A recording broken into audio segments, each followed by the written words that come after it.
Welcome to Crimson Legacy Historians, where the past is not just remembered, but brought back to life with depth and clarity. Cleopatra did not die when Egypt fell. She lived through what followed.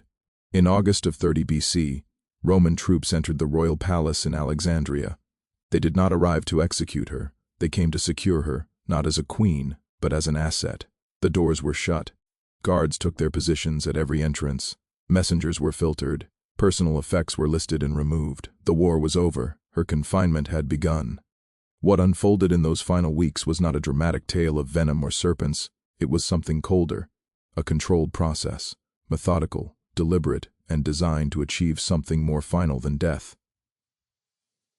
When Octavian's forces entered Alexandria on August 1st, the city surrendered without resistance. No siege engines, no flames, no breach of walls. Power changed hands quietly through paperwork and procedure. Cleopatra remained inside her palace, but ownership had shifted. Roman soldiers entered in formation, not chaos. They did not ransack the halls, they claimed them. Entrances were reassigned. Internal routes were documented. Some chambers were sealed, others emptied. Guards were stationed not to protect her, but to observe her. Ancient accounts describe sentries placed at precise intervals. Plutarch notes that soldiers were ordered to prevent any attempt at self-harm. Cassius Dio records that her meals were inspected before reaching her. Sharp tools were confiscated. Mirrors disappeared. Cosmetics were examined. This was not custody. It was containment. Cleopatra was permitted to move, but only within approved spaces. She could speak to attendants, if those attendants were cleared. She could send messages, if they were reviewed. She could request items, if they passed inspection. Every action required authorization. Every authorization was delayed. Her possessions remained. Her furniture stayed where it was. Her clothing was still accessible. But the palace itself had been reclassified. It was no longer a center of rule. It had become a controlled environment. Outside its walls, Alexandria carried on. Markets opened. Temples welcomed worshippers. Grain shipments moved through Roman hands. Administrators began cataloging land, auditing taxes, interviewing officials. Inside, time stagnated. Cleopatra was not tortured, not interrogated, not sentenced. She was preserved. Days passed without answers. She sent repeated requests to meet Octavian. Each was acknowledged. None were fulfilled. Letters were received. Replies were delayed. Proposals were logged. Decisions were postponed. This was intentional. Roman authority did not rely on outright refusal. It relied on procedural delay. Power was exercised through time. Every unanswered message reinforced the same truth. Cleopatra could no longer initiate anything. Her daily life dissolved into uncertainty. Meals arrived inconsistently. Servants changed without explanation. Requests were recorded but never resolved. The palace itself became a geography of denial. Some corridors remained open. Others vanished behind sealed doors. Rooms once familiar were stripped bare. This was not imprisonment as chains and cells. It was spatial redefinition. For 21 years, Cleopatra had ruled Egypt. She had negotiated with Julius Caesar, commanded fleets, governed territories stretching from Syria to Cyrenaica. She spoke multiple languages. She orchestrated diplomacy, religion, war. None of that mattered now. She could not negotiate with guards who followed orders without discretion. She could not command soldiers who did not recognize her authority. She could not activate alliances that no longer existed. Every instrument of power she had once mastered, delay, persuasion, wealth, influence, had been removed. What remained was her body, and Rome had calculated its value precisely. Even as she lived under watch, Rome was already reshaping her identity. This effort had begun long before Alexandria fell. After Actium, Octavian's propaganda systematically stripped her of legitimacy. Official records abandoned her royal titles. Speeches reframed her not as a sovereign, but as a corrupting outsider. Coins erased her image. Accounts emphasized seduction over governance. For Roman audiences, Cleopatra was no longer the pharaoh of Egypt, the descendant of Ptolemy, or the co-regent who had stabilized a fractured dynasty. She was an enemy of the state, documented, verified, and soon to be displayed. Roman law required physical evidence for a triumph. Victory was not declared, it was demonstrated. Enemies were presented in sequence. First their weapons, then their treasures, then their leaders. Cleopatra was being preserved for that sequence, but the process required more than her survival. It required her transformation from ruler to exhibit. This transformation happened through language. Roman officials stopped addressing her by title. Messages referred to her as the Egyptian or the woman. Diplomatic protocols that had once governed interactions with foreign monarchs were replaced with instructions for handling captives. Her authority was not stripped, it was reclassified. Inside the palace, this reclassification had physical consequences. Items associated with royal function were removed first. Seals were confiscated. Ceremonial objects were catalogued. Official correspondence was collected. Anything that indicated administrative power was separated from her quarters. What remained were personal effects, but even these were sorted. Jewelry was inventoried. Cosmetics were examined. Clothing was inspected. The distinction between personal property and state assets was being determined by Roman assessors. Cleopatra was present during this process. She could observe the categorization of her own belongings, but she could not contest it.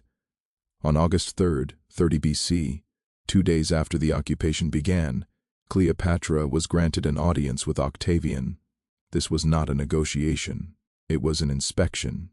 The meeting took place inside her own palace, but the room had been cleared by Roman soldiers. Guards stood at every entrance. The furniture had been rearranged. The space she had controlled for 2 decades was now configured for Roman purposes. Octavian entered with scribes, not advisors, scribes. The meeting was being documented. Ancient sources provide fragments of what was discussed. Cleopatra reportedly attempted to justify her alliance with Mark Antony. She presented financial records. She offered access to royal treasuries. She proposed terms for her children's safety. Octavian listened. He did not refuse her requests. He did not accept them. He acknowledged them. Then he left. The meeting lasted less than an hour. No agreements were formalized. No promises were made. No timeline was established. But the meeting served a function. It confirmed that Cleopatra still believed negotiation was possible, and that belief was useful to Rome because it meant she would continue behaving as though outcomes were still undecided. As long as she believed resolution was pending, she would remain compliant. She would not attempt to escape. She would not organize resistance. She would wait. And waiting was exactly what Rome needed her to do, because every day she waited was another day Rome could prepare the triumph. After the meeting, Plutarch records that Cleopatra believed she had made progress. She thought Octavian had shown clemency. She interpreted his restraint as flexibility, but Octavian's restraint was not clemency. It was Yuling. He had already determined her fate. He simply had not disclosed the timeline. Cleopatra's position had never rested solely on her own authority. It rested on succession. Her eldest son, Caesarion, publicly acknowledged as the biological child of Julius Caesar, represented a problem Rome could not parade. His existence complicated Octavian's narrative. If Julius Caesar had a legitimate heir, Octavian's claim to Caesar's legacy became disputable. A living son with royal and Roman lineage created a potential rallying point for opposition. Caesarion was 17 years old in 30 BC. He was sent away from Alexandria before the city fell, evacuated south toward the Red Sea with instructions to reach India if necessary. But he was recalled. Sources conflict on whether he returned voluntarily or was intercepted. What is certain, he was executed shortly after. The method is not recorded in detail. The decision was Octavian's advisor Arius is quoted by Plutarch. Too many Caesars is not good. Caesarion was removed from the equation. The other children were not. Cleopatra had 3 younger children with Mark Antony. Alexander Helios, age 10, Cleopatra Selene, age 10, and Tommy Philadelphia, age 6. They were taken into Roman custody alive, not as prisoners in the traditional sense. They were reassigned. Roman practice did not automatically execute the children of defeated enemies. It absorbed them. They were transported to Rome, placed in households, and raised under Roman supervision. Cleopatra Selene would later be married to Juba II, the Roman appointee, king of Mauritania. She would govern as queen, mint coins with her image, and produce heirs who would integrate into Roman imperial lineage. But that future was not presented to Cleopatra as reassurance. It was presented as removal. Her children would survive, but not as Egyptians, not as Tommies, not as heirs to her dynasty. They would continue as Roman assets. For Cleopatra, this clarified the terms of her situation. Rome did not need to kill her children to neutralize them. It only needed to relocate them, and once they were relocated, her leverage disappeared. She could not negotiate for their safety. They were already secure. She could not bargain for their release. They were already being processed. She could not protect their future because that future was now being determined by Rome. This was not a threat. It was inventory redistribution. The separation happened gradually. First, the children were moved to different quarters within the palace. Then they were assigned Roman attendants. Then their daily schedules were restructured. Then they were taught Latin. Cleopatra was permitted to see them, but only at designated times. And those times became less frequent, not as punishment, as transition. The children were being prepared for transport. They needed to be detached from Egyptian identity before they could be integrated into Roman society. That detachment required the removal of maternal influence. So visits were reduced, then supervised, then discontinued. By the time Cleopatra died, her children had already been relocated to a separate facility.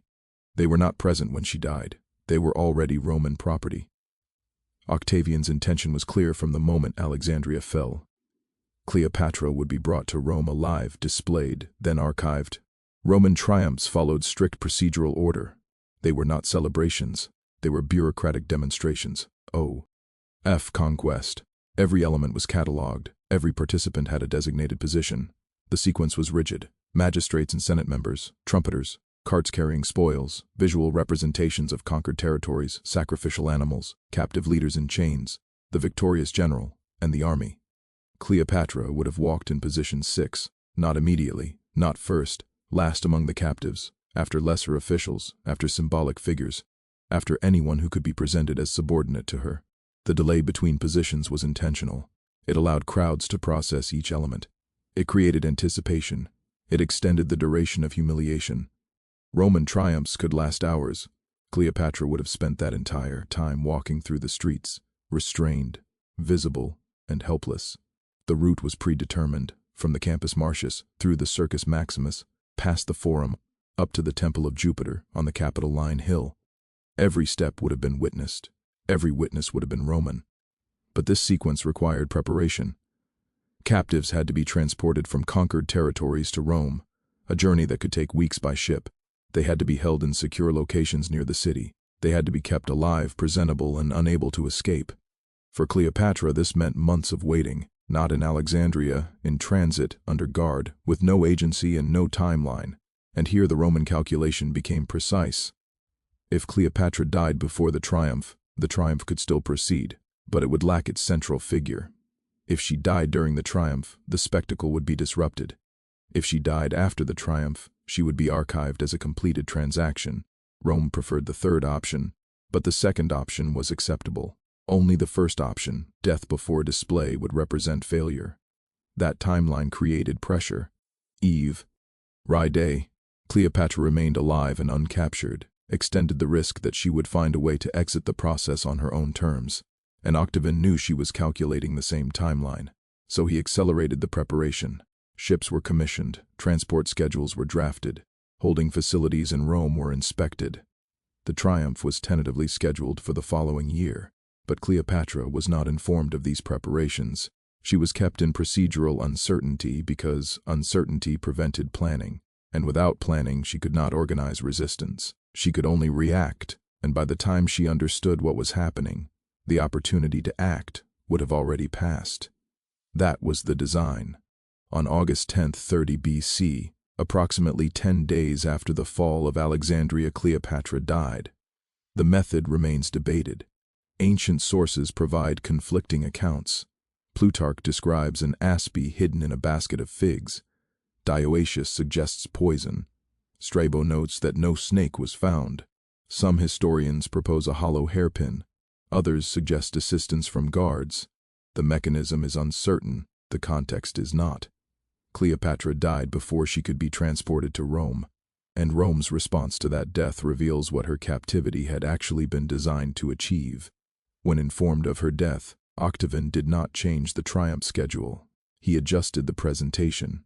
On August 13, 29 BC, nearly 1 year after Cleopatra's death, Octavian celebrated his triple triumph in Rome. The first triumph honored his victories in Irem. The second honored Actium. The third honored the conquest of Egypt. For the Egyptian triumph, Cleopatra appeared not in person as an image. Plutarch records that a large effigy of Cleopatra was carried through the streets, depicting her on a couch with an asp attached. The representation was sufficient. Roman law did not require the actual body of a defeat. Ed enemy, only verifiable evidence of their defeat. The effigy provided that evidence, and it carried additional advantages. Her living Cleopatra could have displayed resistance. She could have refused to walk. She could have spoken to the crowd. She could have created a moment of unpredictability. A representation could not. It was controllable, predictable, and repeatable. But the effigy was not displayed alone. Beside it, Cleopatra's 3 surviving children were paraded through the streets. Alexander Helios, Cleopatra Selene, and Tommy Philadelphia, ages 11, 11, and 7, walked in chains through Rome, while a statue of their mother was carried behind them. They were not harmed. They were evidence. Evidence that Egypt was not merely conquered. It was absorbed, and this absorption did not require Cleopatra's cooperation. It only required her absence. The crowds who witnessed the triumph saw a carefully constructed narrative. The effigy showed Cleopatra in death, defeated, dramatic, contained. The children showed Egypt's future, Roman, manageable, integrated. Together, they communicated a single message. The Tmic dynasty was over, not destroyed, concluded. After the triumph, the children were reassigned. They were placed in the household of Octavia, Octavian's sister, and Mark Anani's former wife. They were raised in Rome. They were educated in Latin. They were integrated into Roman social structures. Cleopatra Selene was later married to Juba II, a client king educated in Rome and installed as ruler of Mauritania. She became queen, minted coins, commissioned buildings, and governed a kingdom. But she did not govern Egypt. She did not restore the Tmic dynasty. She did not reclaim her mother's throne. Her survival was real. Her inheritance was not. The 2 sons, Alexander Helios and Tommy Philadelphia, disappear from historical records after childhood. No dates of death. Re-recorded. No marriages are mentioned. No positions are noted. They were absorbed into Roman society and erased from royal lineage. This was the final consequence of Cleopatra's captivity. Not her death, the redirection of her legacy. Rome did not need to erase Cleopatra from history. It needed to control which version of her survived, and it did. For 2,000 years, the dominant image of Cleopatra was not the multilingual diplomat who stabilized a collapsing dynasty. It was not the administrator who managed famine relief and economic reform. It was not the naval commander who deployed 60 ships at Actae. It was the seductress, the foreign threat, the tragic lover, the woman on the couch with the asp.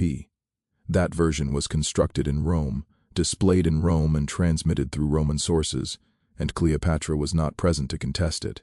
Even her death became part of the narrative Rome wanted to tell. The asp, the symbol of Egyptian royalty, was repurposed as the instrument of her destruction. The pharaoh of Egypt was killed by her own symbol. That story was too perfect to be accidental. It was designed, and whether or not it was true became irrelevant because the story served Rome's purposes better than the truth. It showed Cleopatra as theatrical, irrational, and self-destructive. It positioned her death as an admission of defeat. It transformed a calculated exit into a romantic gesture, and that transformation lasted. Shakespeare immortalized the asp. Hollywood visualized it. Popular culture repeated it. The version of Cleopatra that Rome created in 29 BC is the version that still dominates public consciousness. Not because it was accurate, because it was controlled. Cleopatra's final weeks were not defined by drama. They were defined by process. Surveillance without interrogation, detention without charge, delay without resolution, time without agency. Roman soldiers did not torture her. They did not humiliate her publicly. They did not force confessions. They simply removed her ability to determine outcomes. And once that ability was removed, her physical presence became optional. She could die and the triumph would proceed. She could live and the triumph would proceed. The outcome was identical. That realization was the mechanism, not the poison, not the snake. The understanding that survival and erasure could coexist. Cleopatra governed Egypt for 21 years. She outlasted sibling rivals, Roman civil wars, and political realignments. She negotiated with Julius Caesar, commanded Marcanone's fleet, and stabilized an empire that was fracturing at every border. But in her final days, she could not negotiate, command, or stabilize anything. She could only wait, and Rome had calculated exactly how long that waiting would last. Her children survived. Her dynasty did not. Her image endured. Her authority did not. She was preserved in history, but only in the version Rome chose to archive. That version was displayed in a triumph she never attended. It was recorded in sources she could not correct. It was transmitted through centuries she could not influence.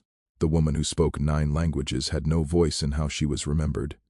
The ruler who commanded fleets was reduced to a representation on a cart. The strategist who negotiated with Caesar was rewritten as a seductress.